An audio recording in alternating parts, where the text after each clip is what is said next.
Hello students, कैसे हो आप लोग। Welcome back to new lecture. It's lecture number 13। It is also a problem solving session, problems based on Coulomb's law. तो यहाँ पे screen पे आपके सामने एक प्रॉब्लम है जो कि इक्विलिब्रियम पे बेस्ड। हमने इक्विलिब्रियम पे बेस्ड पहले भी एक प्रॉब्लम किया था।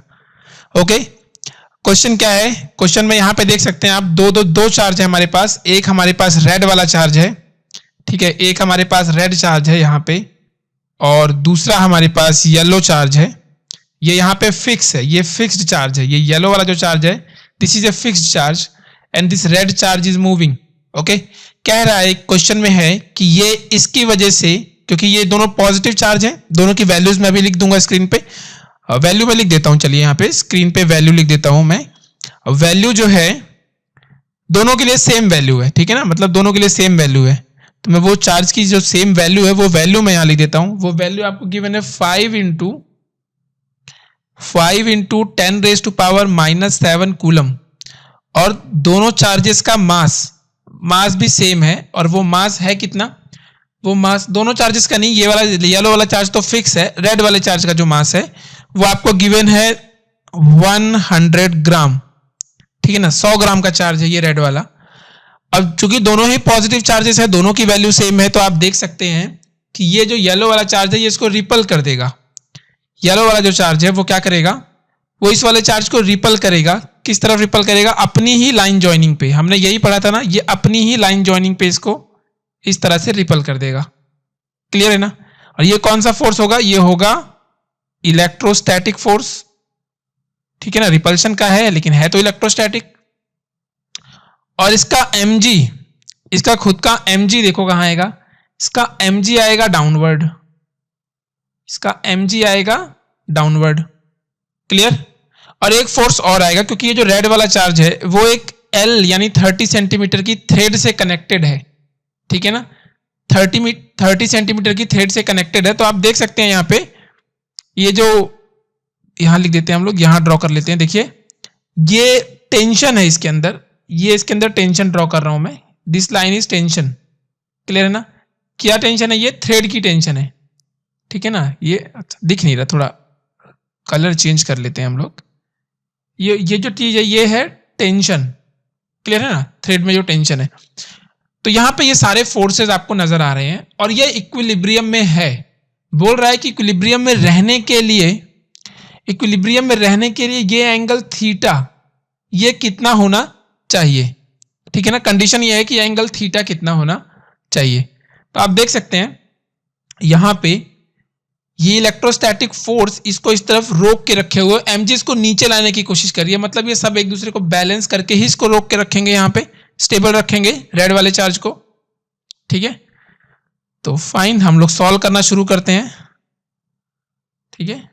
इसको हम रेड कर लेते हैं ताकि आपको मालूम रहे कि जो वैल्यू हम लिखने जा रहे हैं वो रेड वाले चार्ज के लिए लिख रहे हैं, ठीक है ना।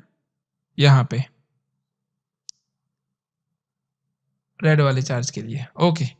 और मास भी हम रेड वाले चार्ज दोनों के लिए सेम वैल्यू है, मतलब येलो के लिए भी सेम वैल्यू है। चलो हम येलो के लिए भी यहां इंडिकेट कर लेते हैं, यही सेम वैल्यू येलो वाले चार्ज के लिए भी है। और आप देख सकते हैं मास जो है, मास आपको रेड वाले चार्ज के लिए ही लिखना है, ठीक है ना, क्योंकि एक चार्ज तो फिक्स है, तो मूवमेंट तो सिर्फ येलो वाले में ही हो रहा है, ठीक है। Find angle theta. अब हम लोग इसको ड्रॉ करने जा रहे हैं। पहले हम इसमें कुछ चीजें देख लेते हैं, अपनी मर्जी से कुछ बना लेते हैं। जैसे कि यहां पे एक मिनट जस्ट, ओके।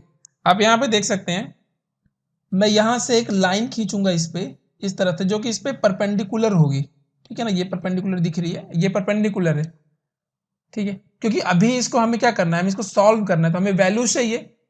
तो यहां पे ये पॉइंट ए है और ये जो रेड वाला पॉइंट है ये पॉइंट बी है। तो ए बी की जो डिस्टेंस है वो आर है। तो इक्विलिब्रियम का मतलब ये हो गया, सॉल्यूशन लिखते वक्त हमें ध्यान रखना है कि जो इक्विलिब्रियम वर्ड यूज किया गया है, इक्विलिब्रियम, तो इक्विलिब्रियम का मतलब सिंपल सी बात है कि F net on all the charges is, sorry, on a particular charge is equal to 0। ये हम पहले ही पढ़ चुके हैं, ओके। तो रेड वाले चार्ज पे हम लोग ये तीनों वेक्टर्स अलग से ड्रॉ कर देते हैं और इनके एंगल देख लेते हैं। तो ये तीनों वेक्टर अलग से ड्रॉ करते हैं। सबसे पहले हम लोग रेड वाला चार्ज ड्रॉ करते हैं यहाँ पे। तो ये जो चार्ज है, मान लिया ये, सॉरी, तो यहाँ से हटा देते हैं। यस, मान लिया कि ये हमारे पास चार्ज है, वो रेड वाला चार्ज है, जिसमें कौन कौन से फोर्सेस लग रहे हैं। देखिए इस पे mg लग रहा है डाउनवर्ड, ठीक है ना, इस पे mg जो है वो डाउनवर्ड लग रहा है, आप देख सकते हैं। और इलेक्ट्रोस्टैटिक फोर्स जो है वो इस तरफ लग रहा है, इलेक्ट्रोस्टैटिक फोर्स, इसकी हम वैल्यू देखेंगे कितनी होगी। और जो टेंशन का फोर्स है, वो इस तरफ लग रहा है, this is a tension force T। Okay, तो आप यहाँ पे इन सब एंगल्स को हमें लिखना पड़ेगा। तो आप देख सकते हैं ये, अगर मैं इसको डिवाइड करता हूँ, यहाँ से परपेंडिकुलर ड्रॉ करता हूँ, तो आप देख सकते हैं ये जो एंगल था थीटा, ये एंगल जो है, एक मिनट, ये जो एंगल थीटा है, ये वाला एंगल, ठीक है, ये एंगल थीटा बाई 2 और थीटा बाई 2 में डिवाइड हो जाएगा। This is theta by 2 and this is also theta by 2। Okay, अगर ये थीटा बाई 2 है और ये 90 है, तो ये वाला एंगल कितना हो जाएगा और ये वाला एंगल कितना हो जाएगा। तो अगर मैं इस वाले एंगल की बात करूं, अगर मैं इस वाले एंगल की बात करता हूं, तो ये 90, ये थीटा बाई 2, तो ये एंगल कितना हो जाएगा 90 minus theta by 2। This angle is, this is, यहां लिख देते हैं हम लोग, this is 90 minus theta by 2, आप देख सकते हैं। और ये वाला एंगल कितना हो जाएगा, यहाँ पे ये भी थीटा बाई 2, ये भी 90, तो ये भी सेम वैल्यू आएंगी, दोनों की वैल्यूज सेम आएंगी। क्लियर है, 90 माइनस थीटा बाई 2। तो अब हमें टेंशन और इलेक्ट्रोस्टैटिक फोर्स के बीच की वैल्यू चेक करनी है, ठीक है। तो टेंशन और इलेक्ट्रोस्टैटिक फोर्स के बीच की वैल्यू कितनी होगी, एंगल की वैल्यू कितनी होगी। तो आप देख सकते हैं ये टोटल 180 है, ये कंप्लीट वैल्यू जो है ये 180 डिग्री है, और ये सिर्फ 90 माइनस थीटा बाई 2 है। तो अगर आप चेक करेंगे तो आप लिख सकते हैं 180 माइनस 90 माइनस थीटा बाई 2, ठीक है ना। सॉल्व करेंगे तो आपको क्या मिलेगा, आपको मिल जाएगा 90 प्लस थीटा बाई 2। ये सॉल्व करके तो आपको यहां जो वैल्यू मिलती है वो वैल्यू है 90 plus theta by 2 value. Okay, इसको यहां से हम लोग रब कर देते हैं, हमें इसकी जरूरत नहीं है। फाइन, आगे बढ़ते हैं हम लोग। और भी एंगल्स है हमारे पास, जैसे इलेक्ट्रोस्टैटिक फोर्स और mg के बीच की वैल्यू हमें निकालनी है। इलेक्ट्रोस्टैटिक फोर्स और mg के बीच में आकर वैल्यू निकालनी है। तो देखिए कितना आएगा, ये वाली वैल्यू, मैं इस वाली वैल्यू की बात कर रहा हूं।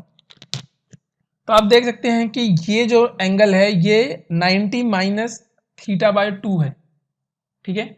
ये वैल्यू जो है वो 90 माइनस थीटा बाय 2 है, और जो है यहां पे वैल्यू कितनी आ जाएगी,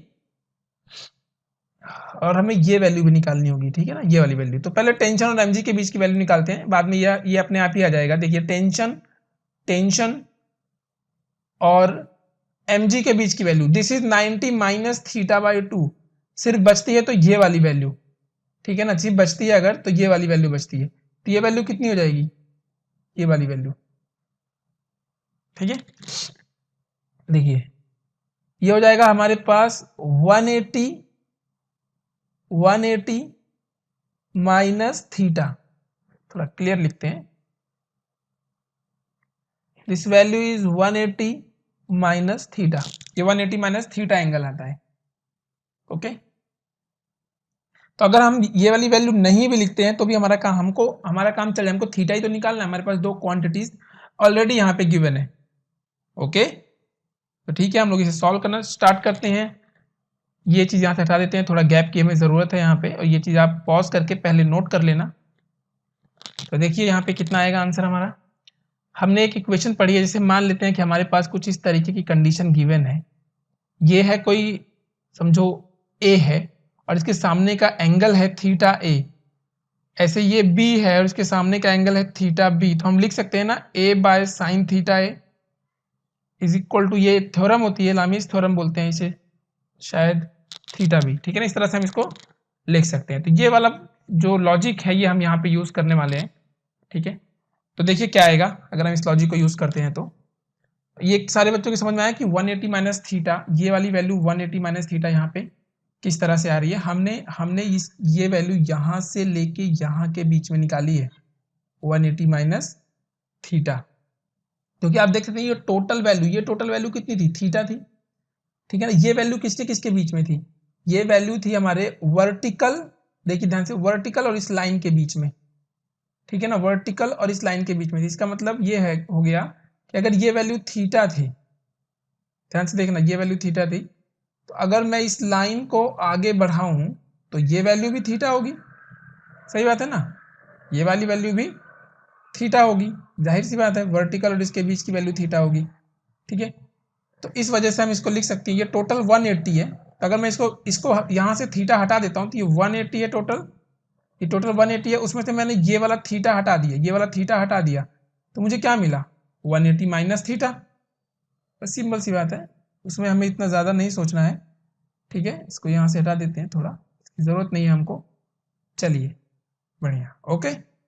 आते हैं हम लोग अपनी कैलकुलेशन पे। हमारे पास दो एंगल ही काफ़ी है, उससे हमारा काम चल जाएगा। अगर आप इन दोनों के बीच में निकालेंगे तो आपको वही सेम वैल्यू मिलेगी, 180 माइनस थीटा, ठीक है, क्योंकि तीनों मिला के 360 डिग्री होनी चाहिए। चलिए यहाँ आते हैं हम लोग, सॉल्यूशन लिखना शुरू करते हैं। हम लिखेंगे सबसे पहले, हम लिखेंगे mg डिवाइडेड बाय, mg के सामने कौन सा है, 90 प्लस थीटा बाई 2, तो हम लिख देंगे sine of 90 plus theta by 2 is equal to tension नहीं सॉरी, इलेक्ट्रोस्टैटिक फोर्स, और इलेक्ट्रोस्टैटिक फोर्स के सामने कौन सा एंगल है, वो है 180 minus theta, sine of 180 minus theta, ठीक है। साइन 90 प्लस थीटा बाई 2 कितना हो जाएगा, कॉस थीटा बाई 2, यहाँ हम लोग लिख देंगे mg divided by cos theta by 2 is equal to, यहाँ पे कितना हो जाएगा, इलेक्ट्रोस्टैटिक फोर्स की वैल्यू हो जाएगी k, क्योंकि हम जानते हैं कि दोनों चार्ज इक्वल हैं, इसलिए क्यू स्क्वायर, के Q1 Q2 लिखते हैं ना लोग, के क्यू स्क्वायर बाय आर क्या है हमारे पास, ए बी की डिस्टेंस है, आर स्क्वायर, और आगे हमारे पास sine 180 minus theta, sine 180 minus theta, ठीक है ना। तो साइन 180 माइनस थीटा की वैल्यू को हम क्या लिखते हैं, हम लोग साइन 180 माइनस थीटा की वैल्यू को साइन थीटा लिख देते हैं, दिस इज साइन थीटा, ठीक है ना। अब हमें ये एक्सप्रेशन जो है वो सॉल्व करनी है, ठीक है ना, ये एक्सप्रेशन हमको सॉल्व करनी है। थोड़ा नीचे आते हैं और इसे सॉल्व करने की कोशिश करते हैं, one by one value put करेंगे सारी की सारी। सबसे पहले हम आर सॉल्व करके निकाल लेते हैं, सबसे पहले हम आर सॉल्व करके निकालते हैं। देखिए हमें आर सॉल्व करके निकालना है, यहाँ से इसे हटा देते हैं। आप देख सकते हैं आर, ये ए बी डिस्टेंस टोटल है, और ये जो है ये अकेले 90 डिग्री है, ये 90 डिग्री है, ठीक है ना, दिस इज 90 डिग्री। तो आप यहाँ से अगर आप इस राइट वाले, इस वाले ट्राइंगल में अगर आप जो है यहाँ पे साइन थीटा बाई 2 अप्लाई करते हैं तो देखते हैं हमको क्या मिलता है। देखिए यहाँ पे अगर मैं यहाँ से साइन थीटा बाय 2 अप्लाई करता हूँ तो साइन क्या होता है, परपेंडिकुलर बाय बेस, क्या होता है ना, परपेंडिकुलर बाय बेस। तो परपेंडिकुलर इसके लिए क्या हो जाएगा, ये हो जाएगा, यहाँ से कौन परपेंडिकुलर क्या होगा हमारे पास, देखिए परपेंडिकुलर हमारे पास ये वाली डिस्टेंस होगी, ये डिस्टेंस देखिए, यहां से लेकर यहां तक की डिस्टेंस, ये डिस्टेंस हमारे पास परपेंडिकुलर आ जाएगी, ये डिस्टेंस, ठीक है। तो हम लिख सकते हैं साइन थीटा बाई 2 में perpendicular, this is R by 2, ठीक है ना, क्योंकि टोटल आर है तो उसका हाफ आर बाई 2 होगा, और डिवाइडेड बाय हाइपोटेन्यूज जो कि एल है, विच इज 30 सेंटीमीटर, तो यहाँ पे लिख देते हैं आर बाई 2L, ठीक है ना, बाद में एल की वैल्यू हम पुट करेंगे। तो आप देख सकते हैं कि आर की जो वैल्यू आती है वो आती है 2L sine of theta by 2, 2L sine theta by 2, ये वैल्यू हमारे पास निकल के आती है, ठीक है ना। और हमें इसे याद रखना है क्योंकि हमें इसे डायरेक्टली यूज करना है, ठीक है, इस वाली वैल्यू को यहाँ पे इसे, ओके। देखते हैं यहाँ पे वैल्यू पुट कर देते हैं, तो ये हो जाएगा अपने पास K q square divided by 2L sine theta by 2, याद रहे, whole square into sine of theta, ये वैल्यू हमारे पास आती है, ओके। अब इसे वन बाय वन सॉल्व करते हैं। तो आप देखेंगे यहाँ पे कितना आता है, यहाँ पे आता है अपने पास mg divided by cos theta by 2 is equal to this is K q square divided by, ये कितना हो जाएगा, ये सॉल्व हो जाएगा हमारे पास, ये हो जाएगा अपने पास 4L square sine square theta by 2 multiply by sine theta. Sine theta को देखिए मैं कुछ और लिखने जा रहा हूँ।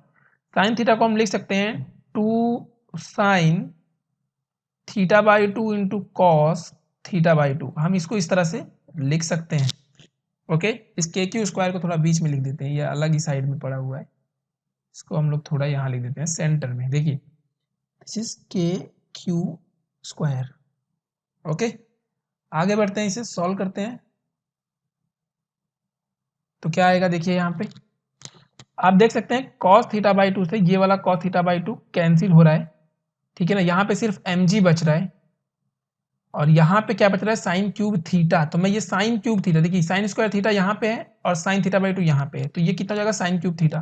तो हम इसको एक तरफ लिख देते हैं, this is sine cube theta by 2 equal to right side में क्या बचता है अपने पास, राइट साइड में है हमारे पास K q square divided bye 4 नहीं 2 4 जा 8 है ना। कंप्लीट सॉल्व करके लिखते हैं हम लोग यहाँ पे। देखिए एक एक स्टेप में सॉल्व कर रहा हूँ। 2 4 जा 8, यहाँ पे 8l स्क्वायर, 8l स्क्वायर यहाँ पे आ जाएगा और यहाँ से कितना आ जाएगा, यहाँ से आ जाएगा अपने पास mg, ठीक है ना। आपको बस इसमें वैल्यू पुट करनी है और उसका क्यूब रूट लेना है। तो हम 1 बाय 1 वैल्यू पुट करते हैं। देखिए हमने सारी चीजें लिख के लेफ्ट में ले लिए। k की वैल्यू होती है बेटा 9 into 10 raise to power 9। Charge हमें दिया गिवन है 5 इंटू 10 रेज टू पावर -7 और फिर उसका स्क्वायर लिख देंगे डिवाइडेड बाय 8 इंटू लेंथ हमको गिवन है 30 सेंटीमीटर। देखिए लेंथ हमको गिवन है 30 सेंटीमीटर, आप देख सकते हैं यहाँ पे this length is given 30 centimetre. Okay, तो हम यहाँ पे लिख देंगे इसे 8 इंटू 30 सेंटीमीटर है तो याद रहे, तो ये कितना हो जाएगा अपने पास ये हो जाएगा हमारे पास 0.30 मीटर। 30 सेंटीमीटर है ना, तो 0.30 मीटर और फिर हमें लिखना है इसका स्क्वायर, ठीक है ना, इसका स्क्वायर करना है। उसके बाद हमें लिखनी है m, मास की वैल्यू विथ 100 ग्राम, तो दिस इज 0.100 किलोग्राम, 0.100 किलोग्राम।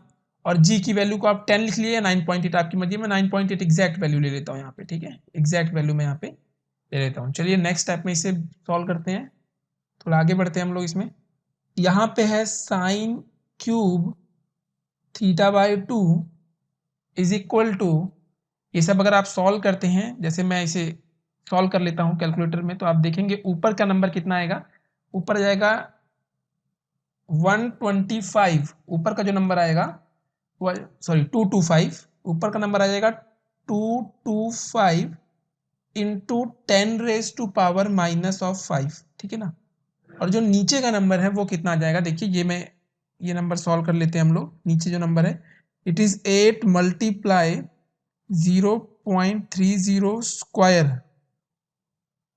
ठीक है, इंटू 0.100 इंटू 9.8। अगर आप सॉल्व करते हैं 0.7056 आता है, 0.7056। ओके, ये नंबर सॉल्व हो क्या आता है। अगर आप डिवाइड करते हैं इसे 225 डिवाइडेड बाय 0.7056 तो आपको ये मिल जाता है 318, ठीक है, 318 मिलता है। ये नंबर सॉल्व करके आपको मिलता है this is 318.8 something into 10 raise to power -5। अगर आप इसे एक डिजिट पीछे लेके आते हो दिस इज 3.18 अप्रोक्सीमेटली, ठीक है ना।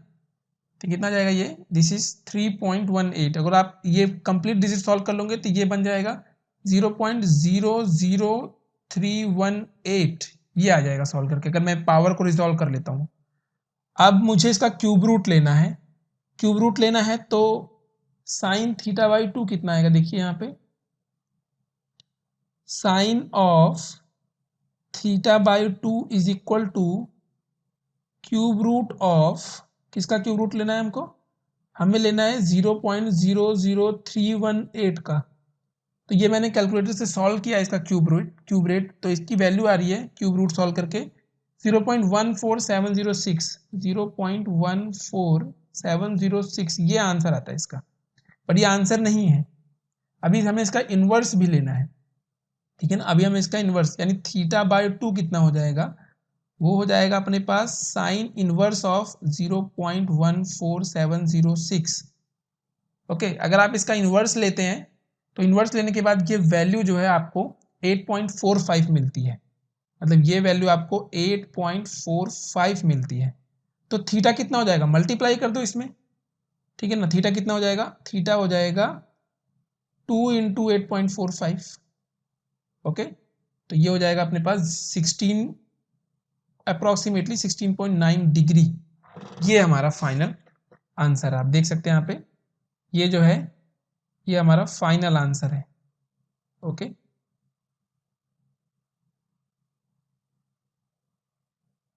ये आंसर हमारा फाइनल है, जो आपको यहाँ पे याद रखना है कि ये कैसे सॉल्व होके आया है। बात समझ में आ रही है। तो ये ज़्यादा मुश्किल नहीं था क्वेश्चन, आसान क्वेश्चन था, ठीक है ना। बस हमें थोड़ा सा इसमें लॉजिक जो है वो अप्लाई करना था, ठीक है। लॉजिक क्या अप्लाई किया हमने, लॉजिक हमने ये अप्लाई किया है कि हमने इसमें डायरेक्ट लामीज थ्योरम अप्लाई कर ली, बहुत ज़्यादा फिजिक्स जैसे टर्म्स यूज़ नहीं किए हमने कि फोर्स निकाला है, फिर जो ज़्यादा मैकेनिक्स में गए हैं उसके कंपोनेंट किए हैं, एक्स कंपोनेंट वाई कंपोनेंट, जैसे हम लोग मैकेनिक्स की प्रॉब्लम में करते थे, हमने ऐसा इसमें कुछ भी नहीं किया। सीधा लामीज थ्योरम यूज़ किया हमने और कंपोनेंट के सामने के एंगल्स बैलेंस करके सॉल्व कर दिया, क्योंकि हमारा फोकस सिर्फ किस पे था, हमारा फोकस जो था वो सिर्फ और सिर्फ एंगल कैलकुलेट करने पे था। दैट्स वाई हमारा सारा फोकस जो है ये वाले एंगल्स को निकालने में था। एक बार एंगल आ गया उसके बाद फिर सॉल्यूशन बनाते चले गए हम लोग, ठीक है ना। नेक्स्ट वीडियो लेक्चर में हम लोग ऐसे ही बड़े बड़े प्रॉब्लम सॉल्व करेंगे, ये सब मेंस और जेई लेवल के प्रॉब्लम्स है, ठीक है ना। नीट के बच्चे भी अगर इसे करते हैं तो उनको काफ़ी हेल्प मिलती है। ओके, तो नेक्स्ट लेक्चर में मिलते हैं एक नई प्रॉब्लम के साथ, ठीक है ना। वो प्रॉब्लम होगी समथिंग सुपर पोजिशन प्रिंसिपल पे ही होगी बेस्ड, ठीक है, सुपर पोजिशन प्रिंसिपल पे, और हमें उसे वेक्टर फॉर्मेट जो होता है कूलम्स लॉ का उसको फॉलो करते हुए सॉल्व करना है वेक्टर फॉर्म में। ओके, तो ख्याल रखिए अपना आप लोग। अगर आपको ये वीडियो पसंद आई है, ये लेक्चर समझ में आया है, तो आप लोग मेरे चैनल को सब्सक्राइब कर दीजिए। जो लोग अभी पे नहीं कर सकते, मैंने आपको पहले भी बताया था कि ये टोटली फ्री है। तो बहुत सारे ऐसे बच्चे हैं जिनको पता ही नहीं होता है कि फेसबुक पे या व्हाट्सएप सॉरी यूट्यूब पे इतने अच्छे अच्छे कंटेंट है, ठीक है, उनको बताइए। और अदर चैनल्स भी हैं, वो भी रिकमेंड कीजिए, क्योंकि गोल जो हमारा है वो अल्टीमेटली पढ़ना है, चाहे जैसे भी। ओके, चलिए ठीक है, बाय, मिलते हैं नेक्स्ट क्लास में।